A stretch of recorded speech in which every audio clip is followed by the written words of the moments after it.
Le débat du jour, Guillaume Nodin. Bonjour ou bonsoir à toutes et à tous et bienvenue dans le débat du jour. Après presque 20 ans de pouvoir, Vladimir Poutine ne connaît pas l'inertie. Une semaine après l'annonce surprise en 4 heures de temps d'un référendum, une révision constitutionnelle et de la démission du gouvernement de Dmitri Medvedev, la nouvelle équipe gouvernementale russe choisie par le président est déjà constituée autour de Mikhail Mishustin est déjà à l'œuvre. Le numéro 1 russe a désormais le champ libre pour préparer la suite. Pour lui, à l'issue de son mandat en 2024, il aura 70 ans et on l'imagine assez mal s'éloigner du pouvoir qu'il exerce de manière très déterminée aussi bien à l'intérieur de la Russie qu'à l'extérieur. Vladimir Poutine, tsar sans limite, c'est la question du jour. Et pour en parler, deux invités sont avec nous ce soir en studio. Françoise Dossé, bonjour. Bonsoir. Vous êtes directrice de directrice d'études à l'école des hautes études en sciences sociales, l'EHESS, directrice du Centre d'études des mondes russes caucasiens et centre-européens, le CERSEC, et vous avez écrit le livre La Russie post-soviétique aux éditions de la Découverte. Et Pierre Laurin, bonjour. Bonjour. Vous êtes journaliste, écrivain spécialiste de la Russie, auteur du livre Ukraine, une histoire entre deux destins. C'est aux éditions Bartilla. Vladimir Poutine a annoncé beaucoup de changements depuis une semaine. Comment est-ce que, d'une manière générale, vous les interprétez, Françoise Dossé ? Alors, on est d'abord frappé par l'effet de surprise de toutes ces annonces, puisque c'était absolument inattendu. À un moment où la Russie sortait des fêtes de Noël, en fait, on ne s'attendait pas à de tels changements. Il n'y avait pas non plus d'actualité politique pressante dans le pays, c'est-à-dire qu'il y a eu des mobilisations très fortes l'été dernier qui n'ont pas donné lieu à une réaction politique. Il y avait eu aussi des mises en cause en 2017 du Premier ministre Medvedev et de son enrichissement personnel, ça n'avait donné lieu à aucun changement. Et là, brusquement, on est face à des transformations, à des décisions politiques assez fondamentales. Et ça témoigne un petit peu en fait de la déconnexion aussi entre les cercles du pouvoir et la société, puisque ces décisions étaient assez inattendues. Et là, on est en train d'observer ce qui se passe un petit peu. Le pouvoir est assez opaque en Russie, donc on essaye d'interpréter les signaux qui sont envoyés avec déjà la nomination des nouveaux ministres, la désignation du gouvernement qui donne déjà quelques indications, et puis les réformes constitutionnelles en préparation dont on ne connaît qui sont pas encore complètement fixées, dont on ne connaît pas vraiment encore les conséquences. Pierre Laurin, comment vous analysez ces changements, surprises qui ont surpris tout le monde Oui, effectivement, c'était une surprise, mais tout de même, il y avait quelques signes avant-coureurs, en particulier lors de la conférence de presse marathon que le président Poutine avait fait en décembre dernier. Il avait répondu à des questions sur son avenir, sur le système politique, et il avait déjà dit que il devait y avoir des changements. Donc, on ne pensait pas que ces changements arriveraient aussi rapidement, mais je crois que l'une des méthodes de Vladimir Poutine, c'est de battre le fer tant qu'il est chaud. Donc, on se rend bien compte qu'il prépare l'avenir avec ces changements. De là à l'imaginer se retirer progressivement ou pas, Françoise Dossé, il y a un pas qu'il est difficile de franchir quand même.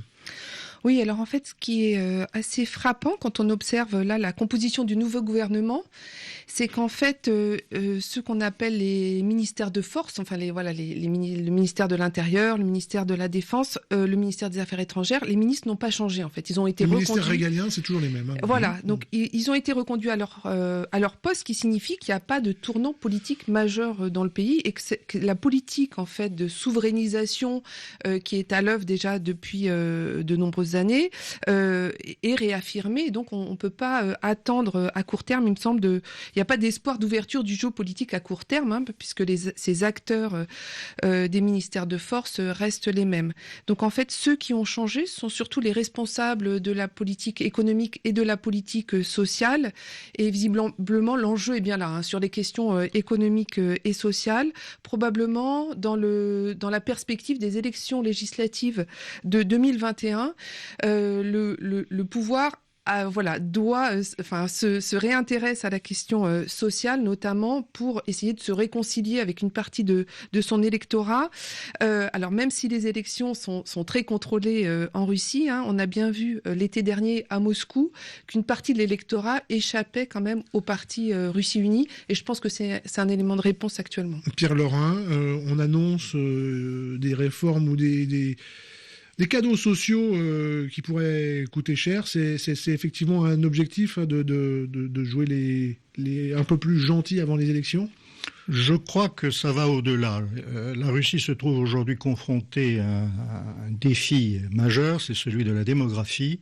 Et les cadeaux qui sont faits, ce qu'on appelle des cadeaux, en fait, c'est simplement une politique nataliste de manière à renverser la tendance. Jusqu'aux dernières années, la population russe allait en déclinant. Il y a 147 millions de Russes actuellement, hein, on va le préciser. Voilà. Oui. Ils étaient 150 millions, ils sont tombés à 143, 44, ils remontent un peu, mais c'est insuffisant selon le gouvernement russe et selon Vladimir Poutine pour assurer la pérennité de la situation. Vous savez, dans un monde de défis, la Russie doit relever un défi supplémentaire qui est la taille immense de son territoire. Lorsque vous avez 17 millions de kilomètres carrés, et en particulier la majorité de ce territoire se trouve en Sibérie, c'est-à-dire une zone très peu peuplée, 20 millions d'habitants en Sibérie à peu près, alors que la frontière sud, avec la Chine, c'est 1,5 milliard, et puis la Sibérie, ce sont des richesses immenses qu'il faut développer. Pour développer ces richesses, il faut des bras. Or, la Russie ne compte pas sur l'immigration, elle compte sur ses forces propres. Pour cela, il faut effectivement lancer une politique nataliste, et ça, c'est la logique qui fait que le gouvernement russe est prêt à lancer à mettre beaucoup d'argent sur la table pour permettre d'ici quelques années de passer le cap des 150 millions. Vous me pardonnez de revenir sur les enjeux constitutionnels.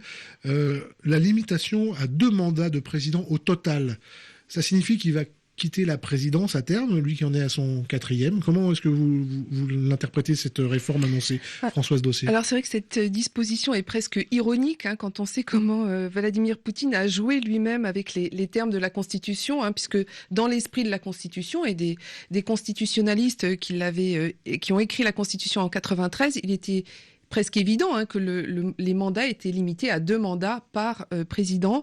Lui a joué sur les mots en réalisant d'abord 2 mandats, en devenant ensuite Premier ministre pour 4 ans et en redevenant président ensuite. Et en plus, en allongeant la durée de ces 2 derniers mandats, puisque les mandats initiaux étaient de 4 ans, ils sont actuellement de 6 ans. Donc il a en plus joué sur la durée des mandats. Donc c'est vrai que c'est un peu une ironie de l'histoire aujourd'hui de venir repréciser la règle en disant qu'il n'y aurait plus à l'avenir que 2 mandats uniquement. Mais le débat en fait actuel porte essentiellement sur les fonctions qui vont être données à une institution qui est le Conseil d'État, dont le rôle n'est pas défini actuellement dans la Constitution, qui va l'être. Et donc la question est de savoir quel sera le rôle de ce Conseil d'État, et est-ce que Vladimir Poutine a l'intention d'en prendre la tête pour continuer en fait à diriger le pays sous un autre statut. C'est vrai oui, allez-y, Pierre Laurent. Je crois qu'effectivement, ce qui est important, c'est que pour la présidence, Vladimir Poutine maintenant s'exclut du jeu. Il se fixe lui-même une limite. Il ne se présente plus en 2024, la Constitution va le lui interdire formellement, c'est-à-dire il pourra éventuellement présider le Conseil d'État. Le Conseil d'État actuellement réunit les gouverneurs régionaux de manière à mettre en pratique des politiques cohérentes pour l'ensemble du territoire, de ce territoire immense. Il y a une logique, hein, ce n'est pas quelque chose, ce n'est pas une institution issue de nulle part. Jusqu'à présent, cette institution qui a été créée au moment de l'arrivée de Poutine au pouvoir pour son premier mandat, en 2000, elle n'est pas fixée dans la Constitution qui date de 93. Donc là, elle va entrer dans la Constitution. Ses limites et ses prérogatives sont encore à déterminer, mais elle restera certainement un organe de centralisation des politiques régionales. Donc, le véritable homme fort, futur homme fort, peut-être que ça restera Poutine parce qu'il a ses raisons, et il a ses réseaux aussi. Les deux, oui, absolument. Mais il y aura un président. Il y aura un président, et il a été... Poutine a été très clair dans son allocution. Il faut un pouvoir présidentiel fort. Donc, ce sera ce président qui déterminera les grandes lignes politiques en matière de sécurité, d'affaires étrangères, c'est-à-dire les ministères régaliens. Et effectivement, on voit que les ministères régaliens ne changent pas. En revanche, le Premier ministre, et c'est là qu'il y a une avancée, et une avancée qui, à mon avis, va dans le bon sens, c'est que le Premier ministre sera nommé par la Douma et que le président ne pourra pas s'y opposer. C'est-à-dire qu'il y aura une disjonction entre l'aspect régalien du pouvoir et la gestion au jour le jour de l'économie et du social. Françoise Dossé, oui. Je pense qu'il faut quand même pas trop se leurrer sur la séparation des pouvoirs en Russie. On sait que la Douma est quand même complètement acquise au président actuel, au parti du pouvoir. Russie ça unie, prête, oui. voilà, tous les partis représentés à la Douma s'apprêtent à voter tous ensemble pour les modifications constitutionnelles. Donc, bon, certes, on peut essayer d'analyser ce changement d'équilibre à tête de l'État, mais à l'heure actuelle, je pense qu'il est un peu trop tôt pour penser réellement que la Douma pourrait avoir un rôle réel dans le système politique. Que l'on me comprenne bien. Je ne prétends pas que ça va changer aujourd'hui ou demain. Mais on met en place un système qui ne sera plus le système français actuel avec un parlement avec une majorité présidentielle qui soutient aveuglement la politique du président. Parce que c'est la constitution russe de 93 est calquée sur la constitution française de 58. Président, Premier ministre, majorité présidentielle. Donc, ne reprochons pas à la Douma de fonctionner comme l'Assemblée nationale française. Loin de moi cette comparaison, mais c'est simplement sur le rôle du parti du pouvoir qui est très différent. Le rôle du parti depuis 20 ans qui quand même contrôle l'organe législatif. Il s'apparente simplement à ce qu'était le parti du pouvoir sous le général de Gaulle et Pompidou. C'est à peu près la même chose, c'est-à-dire un pouvoir, un parti qui se trouve dans une position de force considérable. Oui, bien aujourd'hui En Marche. Les comparaisons avec la France sont quand même très délicates à faire et je ne pense pas qu'elles nous aident en fait à comprendre ce qui se passe en Russie. Par exemple, l'organisation des élections et le contrôle très strict de l'opposition, il y a quand même une différence entre la France du général de Gaulle et la Russie de Vladimir Poutine. Vous savez, je ne pense pas honnêtement que notre pays, alors qu'il y a un Français sur 4 qui n'est pas représenté au Parlement, et des leçons à donner à qui que ce soit dans le monde. Je pense pas qu'il s'agit de donner des leçons. Non, je ne crois pas que ce soit l'idée. Mais enfin bon, est-ce qu'on est dans le cadre ou de modèle de ce qu'a fait Nursultan Nazarbayev au Kazakhstan?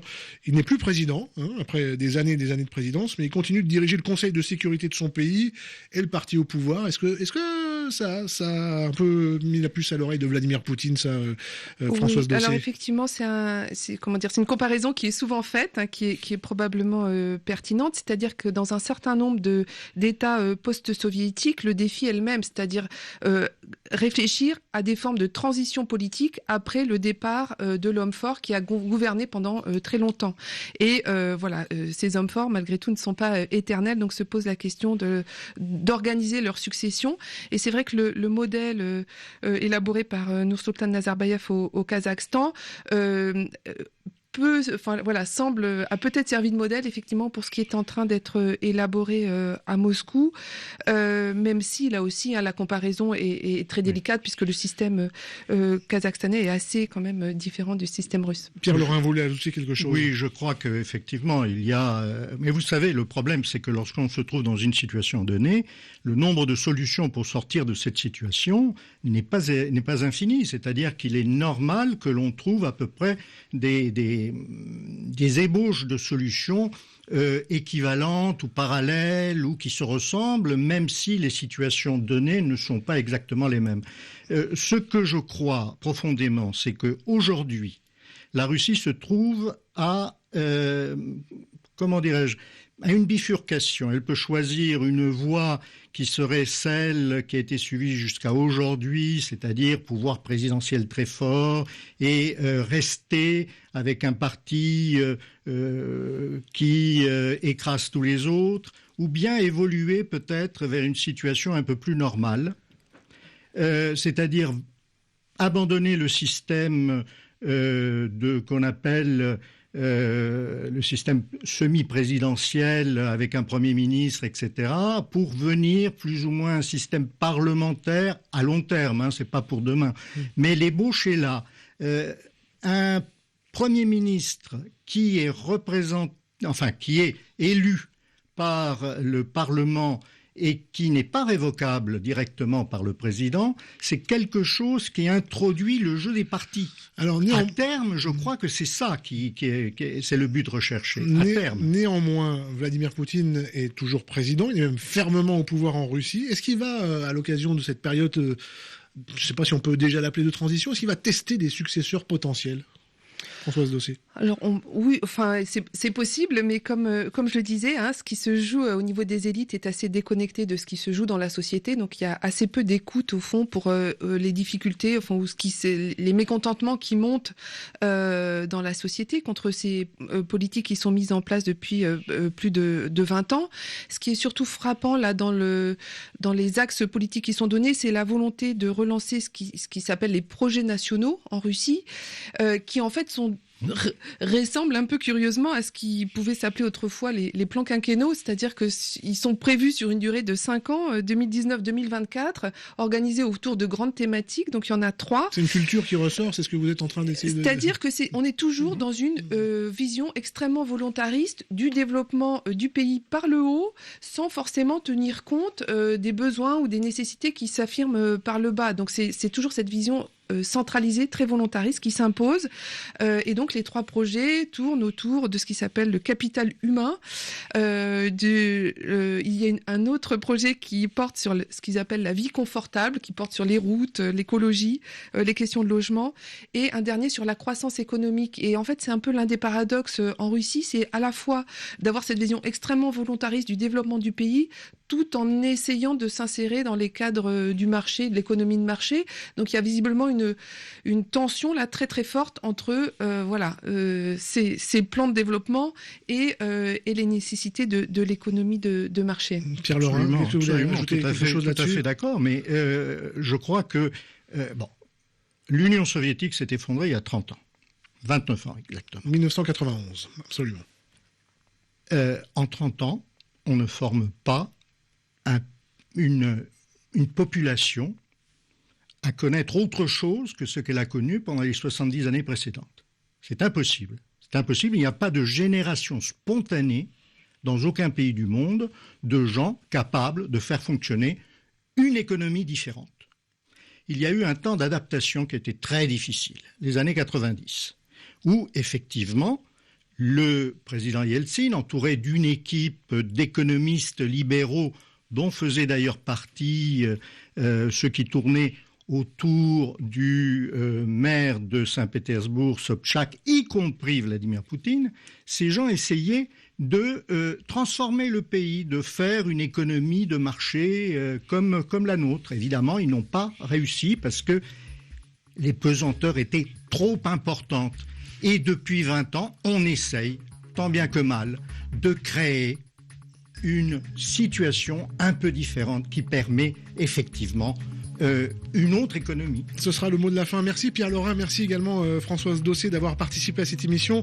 Merci à toute l'équipe du débat du jour, Florence Ponce à la coordination, Emmanuel Sevin à la documentation et à la réalisation aujourd'hui, Fabrice Violet. Vous pouvez nous retrouver, nous réécouter, nous podcaster sur RFI.fr et sur nos applications mobiles. Vous pouvez aussi participer au débat sur les réseaux sociaux. Le prochain débat, c'est demain, même heure, même endroit. Bonjour chez vous.